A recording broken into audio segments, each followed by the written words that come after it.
Persia, the land of Cyrus the Great, the empire that once stretched from the Aegean Sea to the Indus River. A cradle of poetry, science, and culture that made Europe look like it was still chewing on tree bark. And now, a theocratic theme park where the main attractions are poverty, censorship, and mandatory headscarves. How did a civilization that gave the world wine, algebra, and the word paradise end up ruled by black-turbaned hall monitors? Let's talk about how radical Islam hijacked Persia, crash-landed it into the Ayatollah era, and has been looting it ever since. The arrival of theological occupation. The 7th century. Arab invaders pour into Persia like an unwanted WhatsApp group you can't leave. The Sasanian Empire, weakened by decades of war with Byzantium, collapses. Islam isn't just a new religion. It's the new law, the new language, the new landlord. For centuries, Persians resist, adapt, and absorb, turning Islam into something with Persian poetry and philosophy. But the seed is planted. Clerics as political power brokers. The modern turn. Fast forward to the 20th century, Persia, renamed Iran, has oil money, a modernizing monarchy, and a ruler, Mohammad Reza Shah Pahlavi, who is far from perfect but is dragging the country into the 20th century with industrialization, women's suffrage, and a secular legal system. The clerics? Fuming. Because a modern Iran means women without veils, alcohol in cafes, and worst of all, less political relevance for mullahs. The revolution that ate itself. 1979, Ayatollah Khomeini rides back from exile like a black-robed messiah, promises freedom, justice, and an end to dictatorship. The people, sick of the Shah's authoritarianism and corruption, cheer. What they got instead? A new dictatorship, this one wearing prayer beads and holding a Quran. Khomeini rewrote the rules. No more monarchy, but also no more actual democracy.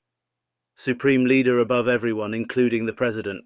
Clerics in charge of the courts, the army, the media, the education system, the constitution, rebuilt around velayat-i-faqih, guardianship of the Islamic jurist.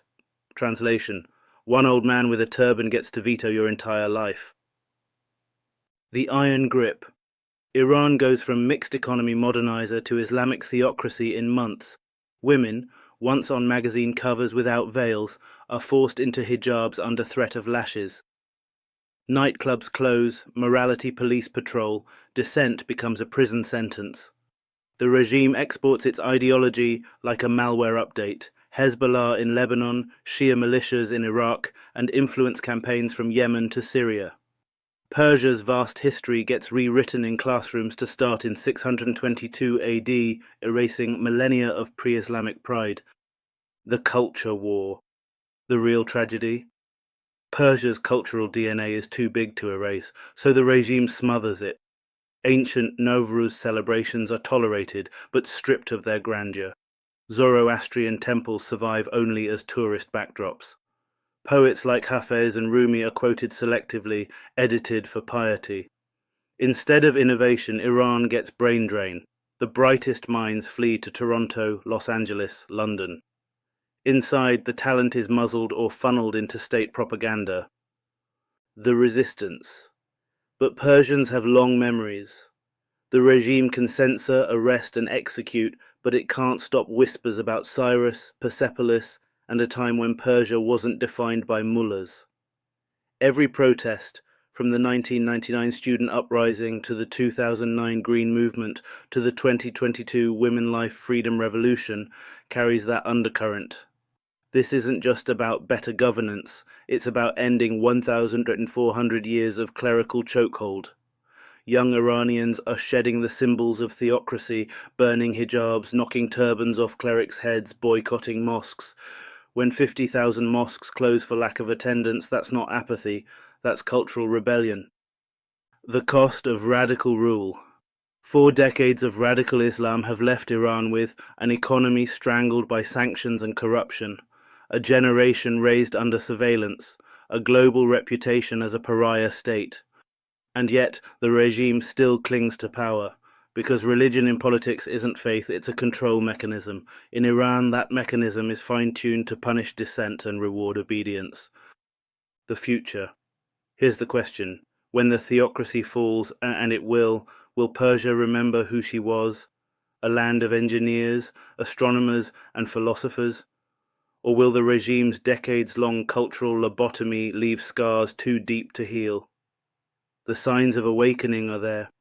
Every protest chant against the mullahs, every Persian flag without the Islamic emblem, every public act of defiance says the same thing: we are not your subjects, we are Persians. Radical Islam didn't just take over Persia, it robbed her of her own reflection, but the mirror isn't smashed, it's just covered in the dust of fear. And once the dust clears, the mullahs will be a footnote in a history that stretches far beyond their theocratic little empire.